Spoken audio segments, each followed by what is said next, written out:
Mga senior high school kag college students sila nga nakatukod sa mga proyekto nga sarang makabulig nga mapangapinan ang palibot kag mapahaganagan ang problema sa kapigaduhon. Kabahin man sa nakabaton sang grant sa ginpatigaan nga Pitch Up 2024 ang sustainable project angod sa paghahatag sang bulig sa mga babayi nga ginakabig person deprived of liberty sa Andumanan District Jail. Ina sa sining episode sang Baganihan. Kabahin sang United Nations Sustainable Development Goals ang mapasanyog ang mga tikang paagi sa mga programa nga sarang makapangapin sa palibot. Iniagod masabat ang problema sa kapigaduhon kag gutom.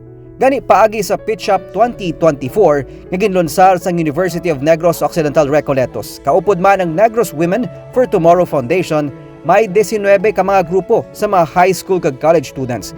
Gikan sa mga eskwelahan sa probinsya ang nagduso sa ilang mga proyekto. Sa napulo ka mga finalist, napili ang Project Liberty sa mga estudyante gikan sa University of St. Lasal, Bacolod.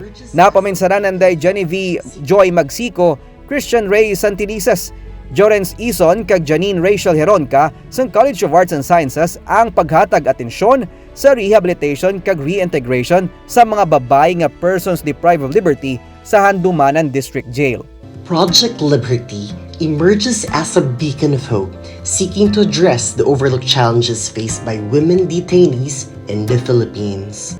Kabahin sa tinutuyo sang grupo nga paagi sa nabato niya grant gikan sa NWTF, matagaan sang palangabuyan ang mga babae nga PDL kag mabuligan sila agud nga makamat-amat balik sa sosyedad sa tion nga mahilway na sa bilangguan. Ang Project Liberty ang nagatuyo man nga matagaan solusyon ang paggutok sa mga bilangguan kag ang mapaiway ang diskriminasyon.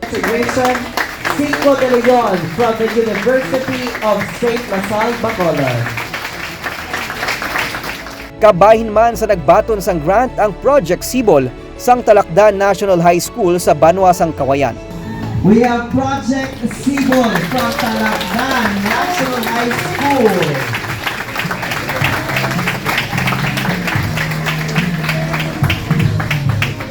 Nakita naman nanday Jen Rose Marie Magturo, Welin May Infante, Nensky Zalazar, Mark Steven Plasis kag Joris Sabio, kaupod ng ilang maestra nga si Carla Jane Berona. Ang problema sang kapigaduhon resulta sa malnutrisyon sa mga kabataan sa kauman. The goal of this project is to establish or construct a greenhouse facility and achieve the following goals. First, provide a place for adequate healthy seedlings production.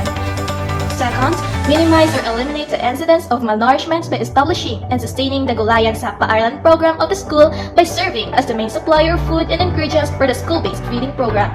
Nangindason man ang gutom sa kadamuon sang student dropout. Gani ang ila na paminsaran among pagtukod sang greenhouse project sa sulod sang eskwelahan kundiin sarang mapadamo ang mga dekalidad nga seedlings halin sa utanon kag mga kararuton.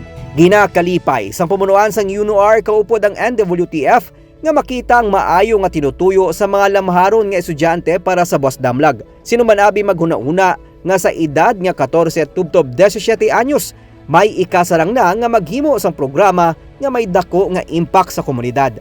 One of the values that we are inculcating among our students here in the University of Negros Occidental Recoletos is to be community builders. Our sense of community is very, very strong. And this is coming from the administration down to our students. And essential to that community building is people empowerment. We try to empower people. That is why we give safe spaces for our students to be creative, to be innovative. And this is just one of the initiatives of our student government here in UNOR Bacolod to provide this platform for the different students from different schools within Negros to show, to share their creativity in response to the needs of the time. There is this social transformation, ecological initiatives, environment-friendly programs that would uplift really the life of not only the life of the Bacolodons but of Negros in general. whether it was financial support or support in networking or developing their ideas. So kami at Negros Women, we really want to see the youth take an active role in solving some of the problems that we face here today. So this is our way of getting those ideas and projects out and supporting the young people we find here now. Kasubong sa mga senior high school students sa Kawayan, ang pagtukod man sang gulayan sa kabaranggayan sang siyudad sang Cadiz ang tinutuyo sa mga estudyante sang Dr. Vicente F. Gostilo Memorial National High School sa siyudad sang Cadiz.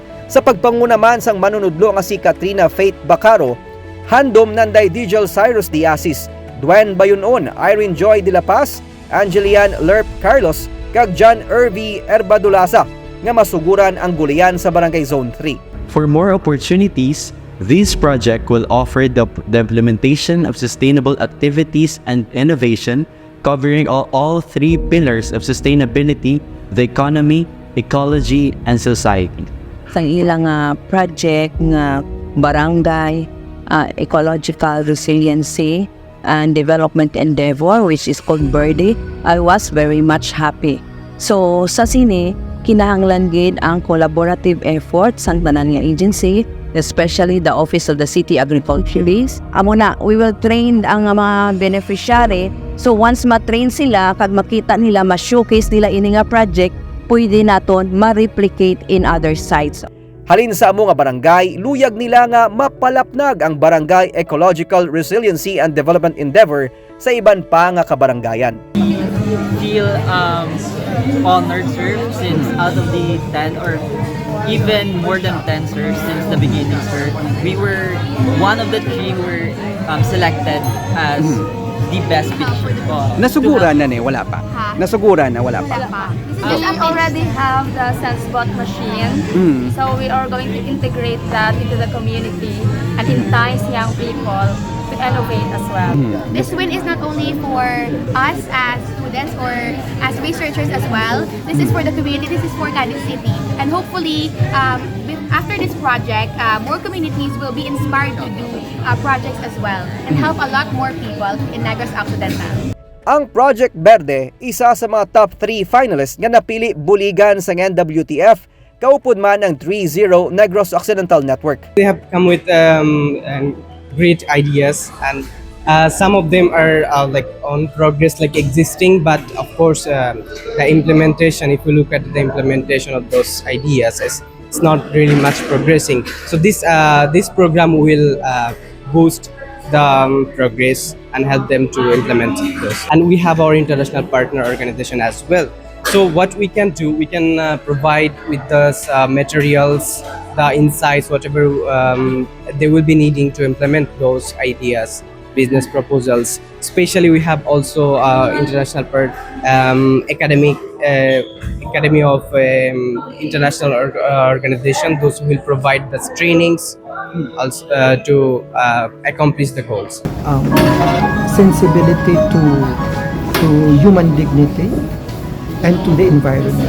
These two would always go hand in hand, no? Which means that when I talk of persons, it's the whole person, the social, the psychological, no, not just the academic, intellectual, and of course our common home. Because whether we like it or not, what is done here in the Philippines might have ecological repercussion in another country, in as much as whatever decisions taken by the Western world would have an ecological impact on us. As young as that, it's really, really inspiring to see children as young as these, take an active role in trying to solve a problem. So, and that's what we really want to see. And so, this won't be the last. We will have more of these in the future. But this is just our way of getting started. Ginalauman sang UNOR kag NWTF nga sa madason nga binulan, mabatyagan na sa mga komunidad ang proyekto sa mga kabataan. Ila ginapaabot nga paagi sa Pitch Up 2024, madamo pa ang mga ubines ang makapatuman man sang proyekto nga makabulig proteksyon sa dunang manggad kag mapangalagaran ang mga nagakinahanglan sang bulig. Hindi mo kinahanglan mangin gamhanan o kon may ikasarang agod makabulig sa imo isig katawo. Bisan ako o kon ikaw, pwede mangin baganihan. Ako si Nico Delfin, magadala sa mga istorya sang paglaom kag pag-asa sa kada simana.